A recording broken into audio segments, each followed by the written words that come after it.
திராவிட முன்னேற்றக் கழகத்தின் மிக முக்கியமான பொறுப்பில் இருந்து கொண்டு போதை மருந்து கடத்தலின் கும்பலின் தலைவனாகவே தான் செயல்பட்டு வந்தார் ஜாபர் சாதிக் அவர்கள். இந்த நிலையில்தான் தேடப்படும் குற்றவாளியாக கருதப்படக்கூடிய ஜாபர் சாதிக் அவர்கள் வெளிநாட்டிற்கு தப்பி சென்று இருக்கலாம் என்று தகவல்களும், ஜாபர் சாதிக் அவர்கள் எங்கே இருக்கிறார் என்ற முழு விவரங்களும் கிடைக்காமல் சிபிஐ துறையினர், டெல்லி காவல்துறையினர் தேடப்படக்கூடிய ஈடுபாடுகளில் இருந்து கொண்டிருக்கக்கூடிய நிலையில் திடீர் திருப்பமாக தமிழக முதல்வர் ஸ்டாலின் அவர்களின் மூத்த மருமகன் சபரீசன் அவர்களின் பண்ணை வீட்டிற்கு மாதம் 2 முறை சென்று வருவதாக இதற்கு முன்பாக அவரது PA ஜாபர் சாதிக் அவர்களது PA அவர்களிடம் இருந்து விசாரணையின் பொழுது தெரிய வந்திருக்கிறது.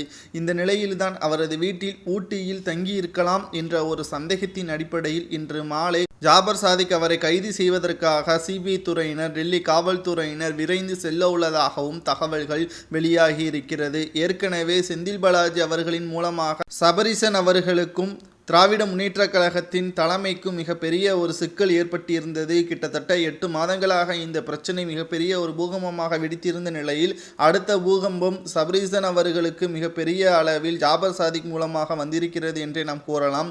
2G வழக்கில் சிக்கியிருந்த கனிமொழியாக இருக்கட்டும், தயாநிதி மாறனாக இருக்கட்டும், அதிலிருந்து விடுவிக்க சாதிக் பாஷாவை நாம் மறந்திருக்க மாட்டோம். முக்கியமான சாட்சியாக இருந்தவர்களை கொலை செய்துவிட்டு தற்கொலை என நாடகமாடி தற்பொழுது அவரது மனைவி, எங்களது கணவர் தற்கொலை செய்யவில்லை, கொலை செய்து விட்டார்கள், அதை உண்மையை கூறிவிட்டால் எங்களது குடும்பத்தை கூண்டோடு அறுத்து விடுவார்கள் என்றுதான் மிரட்டினார்கள். இதன் காரணமாக கிட்டத்தட்ட 10 வருடங்களாக மறைத்திருந்தோம் என்றும் கூறியுள்ளார்.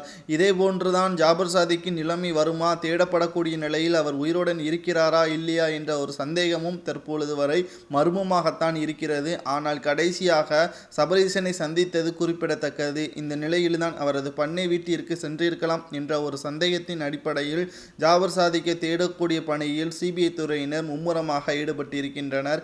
மேலும் வெளிநாட்டிற்கு தப்பி சென்றிருக்கலாம் என்ற ஒரு காரணத்தினாலும் அங்கேயும் தற்பொழுது கென்யா நாட்டிற்கு ஜாபர் சாதிக் அவர்கள் அடிக்கடி சென்று வருவதாக தகவல்கள் கிடைக்கப்பெற்ற நிலையில் அங்கும் போலீசாருடன் பேச்சுவார்த்தை நடத்தி கைது செய்வதற்கான நடவடிக்கைகளும் ஈடுபட்டு வருகிறது. ஒருவேளை ஜாபர் சாதிக் அவர்கள் செந்தில் பாலாஜி அவர்களின் நெருங்கிய நண்பராக இருக்கக்கூடிய நமது முதல்வர் ஸ்டாலின் அவர்களின் மூத்த மருமகனும் சபரீசன் அவர்களுக்கு பண்ணை வீட்டில் பதுங்கி இருந்தால் கூண்டோடு கைது செய்யப்படுவார் சபரீசன் அவர்களும். அதில் எந்த ஒரு மாற்று கருத்தும் கிடையாது.